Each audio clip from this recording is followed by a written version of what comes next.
Emergency lighting and exit signs often require dedicated circuits separate from general room lighting. This practice is driven by safety considerations, ensuring that these critical systems remain operational even if the normal lighting circuit fails due to damage, overload, or a power outage. The rationale behind this requirement is that during an emergency, such as a fire or other hazard, reliable illumination of exit routes and emergency equipment is paramount for safe evacuation and response. By isolating the emergency lighting and exit signs on their own circuit, the risk of a single point of failure affecting both normal and emergency lighting is mitigated. This separation enhances the reliability and availability of the emergency lighting system when it is needed most. Several factors contribute to the specification of separate circuits. Firstly, built-in codes and electrical standards, such as the National Electrical Code, often contain specific requirements for emergency lighting systems. These codes typically mandate that emergency lighting be powered by a source independent of the normal lighting circuit, often through a combination of battery backup and a separate circuit connected to an emergency generator or an alternate power source. The intent is to provide a redundant power supply that can automatically activate in the event of a power failure. Secondly, the design of emergency lighting systems incorporates features that ensure their continued operation during emergencies. Emergency light fixtures are typically equipped with battery backup systems that can provide power for a specified duration, usually 90 minutes or more, in the event of a power outage. These battery backup systems are designed to automatically switch on when the normal power supply is interrupted, ensuring that the emergency lights remain illuminated. Similarly, exit signs are often internally illuminated and connected to the emergency power circuit, ensuring that they remain visible even if the normal lighting fails. Thirdly, the use of separate circuits for emergency lighting simplifies maintenance and testing procedures. By isolating the emergency lighting system on its own circuit, it becomes easier to perform routine testing and maintenance without disrupting the normal lighting. This allows building owners and maintenance personnel to verify the functionality of the emergency lighting system on a regular basis, ensuring that it is ready to operate when needed.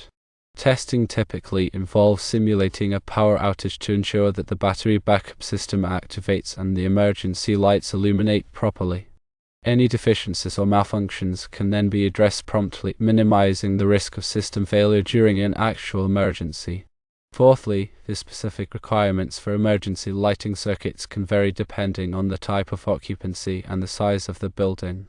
For example, high occupancy buildings such as hospitals, schools, and theaters may have more stringent requirements for emergency lighting than smaller commercial buildings. These requirements may include a greater number of emergency lights, longer battery backup durations, and more frequent testing intervals. Similarly, buildings with complex layouts or multiple floors may require additional emergency lighting to ensure adequate illumination of all exit routes. Fifthly, the installation of separate circuits for emergency lighting typically involves the use of dedicated wiring and overcurrent protection devices. The wiring for the emergency lighting circuit must be sized appropriately to handle the load of the emergency lights and exit signs, and it must be protected by a circuit breaker or fuse that is sized to prevent overloading.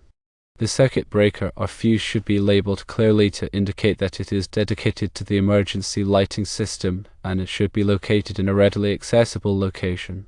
Sixthly, in addition to the electrical requirements, there may also be specific requirements for the placement and illumination levels of emergency lights and exit signs.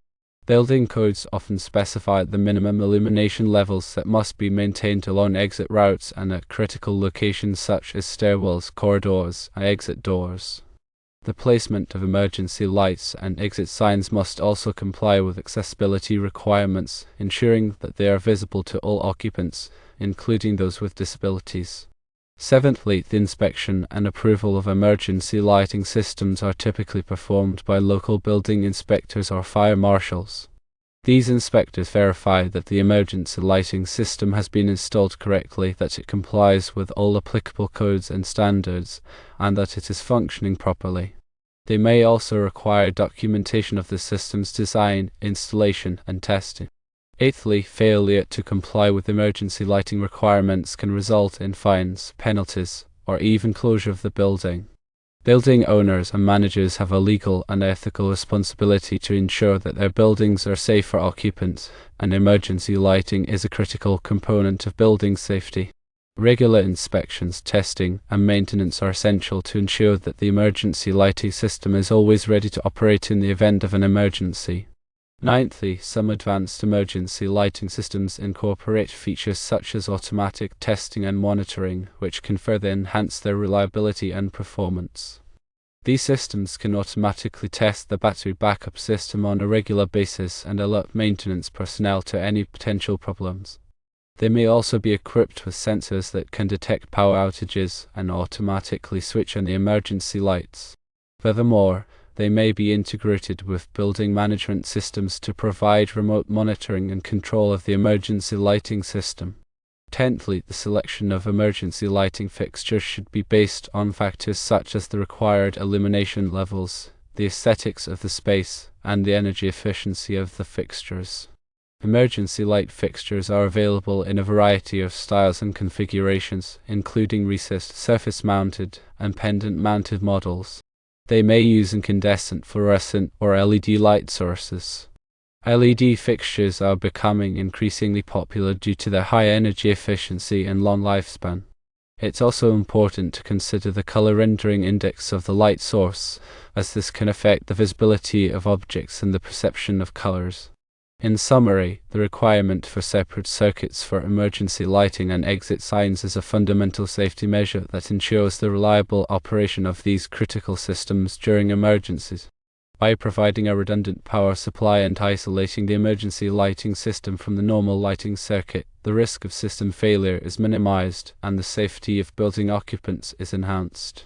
Building owners, managers, and electrical contractors should be familiar with the applicable codes and standards for emergency lighting, and they should ensure that emergency lighting systems are properly designed, installed, tested, and maintained. By adhering to these best practices, they can help to create a safer environment for all building occupants.